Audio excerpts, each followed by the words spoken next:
আজ সকালে যে খবর উঠে এসেছে তা সত্যি চোখ কপালে ওঠার মতো।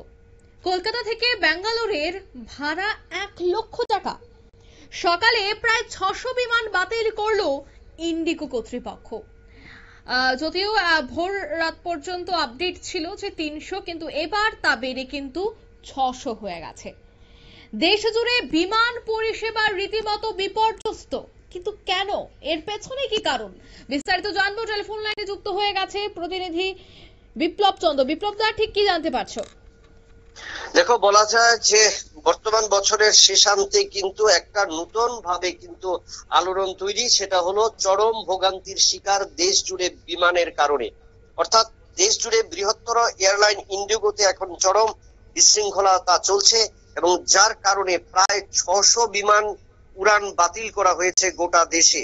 এবং এর ফলে কিন্তু যাত্রী দুর্ভোগ একদিকে এবং অন্যদিকে বিমানের ভাড়া প্রায় 1,00,000 টাকার উপরে কিন্তু গিয়ে ছাড়িয়েছে। এবং সবচেয়ে বেশি আশ্চর্যের বিষয় যে এই ইন্ডিগো এই পরিষেবার গন্ডগোলের জেরেই কিন্তু অন্যান্য বিমান সংস্থাগুলো তাদের বিমানের টিকিটের দাম বৃদ্ধি করতে বাধ্য হয়েছে। ইকোনমিক ক্লাসে কলকাতা থেকে বেঙ্গালুরু যেতে যেখানে 7 থেকে 8,000 টাকা খরচ, সেখানে ইন্ডিগোর এই সমস্যার জেরে বিমান সংস্থার ভাড়া 21,000 টাকা থেকে প্রায় 1,00,000 টাকা গিয়ে ছাড়িয়েছে। এরকম ভাবে কিন্তু ইকোনমিক ক্লাসে কলকাতা থেকে দিল্লিতে খরচ বেড়ে গেছে, সেখানে ভাড়া দাঁড়িয়েছে প্রায় 40 থেকে প্রায় 1,00,000 টাকা। অন্যদিকে মুম্বাই যেতে যেখানে 8,000 টাকা খরচ হয়, সেখানে ভাড়া দাঁড়িয়েছে 30 থেকে প্রায় 50,000 টাকা। অর্থাৎ বিমান সংস্থাগুলো এই ফাঁকে কিন্তু ব্যাপকভাবে অর্থ রোজগারের একটা পথ পেয়ে গেছে। বলা যায় যে চলতি বিশৃঙ্খলার মধ্যেই এভিয়েশন নজরদারি শুরু করেছে। যদিও এই হওয়ার তার কারণ কি, সেক্ষেত্রে উঠে এসছে যে ইন্ডিগো কর্তৃপক্ষ তলব করেছে যে সংস্থার নভেম্বর মাসে কর্মক্ষমতা হঠাৎ কমে যাওয়ার কারণেই কিন্তু এই অবস্থা। এবং অন্যদিকে যে যে সমস্ত পাইলটদের যে ফেডারেশন রয়েছে তারা জানিয়েছে দীর্ঘদিন ধরে তারা বিভিন্ন ভাবে নিয়োগের দাবি করেছিল এবং অস্বাভাবিকভাবে যেখানে যখন কর্মী ক্ষমতা কমেছে সেই জায়গায় কিন্তু তারা সেই জায়গায় বেঁকে বসে এবং তার কারণেই কিন্তু বিমান পরিষেবার মধ্যে সবচেয়ে বেশি ব্যাঘাত ঘটে। এবং যার কারণে ইন্ডিগো কর্তৃপক্ষ সেই বিমান পাইলটরা কিন্তু বিমান নিয়ে যেতে তারা অসম্মত এবং তার কারণে কিন্তু এই 600 বিমান বাতিল এবং 600 বিমান বাতিল হওয়ার কারণে গোটা দেশে কিন্তু একটা অচল অবস্থা তৈরি হয়েছে এবং চরম ভোগান্তির শিকার হয়েছে প্রত্যেকেই। এবং বিশেষ করে বিপ্লব দা, সেক্ষেত্রে রাজ্যেও কি তার কোনো প্রভাব পড়েছে?